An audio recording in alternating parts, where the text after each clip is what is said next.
Welcome, and thanks for taking a look at my layout today. Frankly, it's not a modeling masterpiece, rather just a backdrop for running trains. Operations here on the Erie Lackawanna could hardly be simpler. In fact, the instructions can be summarized on just a single 3x5 note card. But first, a quick overview. My layout is centered around the Binghamton, New York area. And you can see on this map how you can come west out of Binghamton to Buffalo, to Ohio and the Midwest, or south into Pennsylvania to Scranton. And notice that there are two different routes to the New York City area, so there's plenty of operating potential. Here's the track plan showing the layout in a straight line. It's actually a U-shape in the room going around the walls, and it's about 34 feet from end to end. The main traffic is small consist local freight movement. There is regular passenger service right now from Binghamton to Scranton with a stop in Halstead, which is automated on a separate track and powered by a Tam Valley Depot controller. I really like this shuttle because it gives the layout a bit of extra animation when I operate alone. So let's take a closer look. At one end, the outskirts of Binghamton, with a few industries as well as both east and westbound interchanges. It has a short passing siding. Leaving Binghamton, we cross over the Susquehanna to Conklin, which has a classification yard, an arrival departure siding, a local team track, and a steel fabrication industry. Here in Conklin is the one turntable on the layout. Continuing south, we travel through Great Bend into Halstead, Clark Summit, and finally to the Lackawanna Mine with its tipple tracks, plus sidings for a local sawmill, and interchange tracks to Scranton and onto Hoboken and Port Newark. There's no runaround siding here at the mine. The closest passing siding is between Halstead and Clark Summit.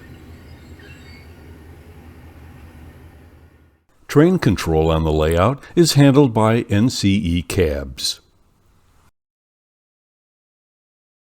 Turnouts are operated biodigitally, like this. Each locomotive has the short location number clearly marked. So it's simply a matter of select loco, number 5, enter, and you're ready to go. You don't really need a track plan for this layout because each siding is marked like this, and where appropriate, for spotting purposes, a letter like this. The yellow ties are the clearance markers. All right, now here's a train being built up in Conklin Yard here. So each train will have a packet of cards like this.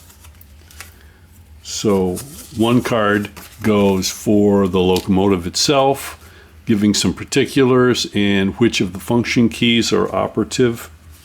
And then each piece of rolling stock has its own card. So for example, here's the car card for this gondola, Southern SR 1246, and the paperclip denotes its current location, C3 in the Conklin Yard. Its next move will be to H2 in Great Bend.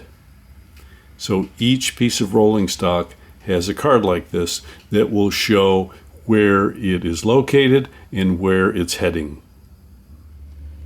Each location on the layout has a box for the car cards and some tools for decoupling. And here in Conklin Yard, if we have a yard crew to build the trains, then each train and all the cards will be staged here, ready to get to work. Operations here on the Erie Lackawanna are typically local freight. So for pickups, just pull the card from the front of the card box and advance the marker showing the next destination of the car. For drops or moves, set the car out on the correct track number and spot letter, if appropriate, and then place the card in the back of the box. For any car that's on hold, simply turn the card and place it in the back of the box. Cards marked Special Order are the engineer's choice as far as the next destination. The average consist on this layout is 3 to 4 cars. And again, the yellow ties indicate a clearance marker. Well, that's a quick overview of operations here on the Erie Lackawanna. I can see the number 5 is leaving the yard on his way to Binghamton, so I'd better go and get busy. But thanks for watching, and I hope to see you soon here on the Erie Lackawanna.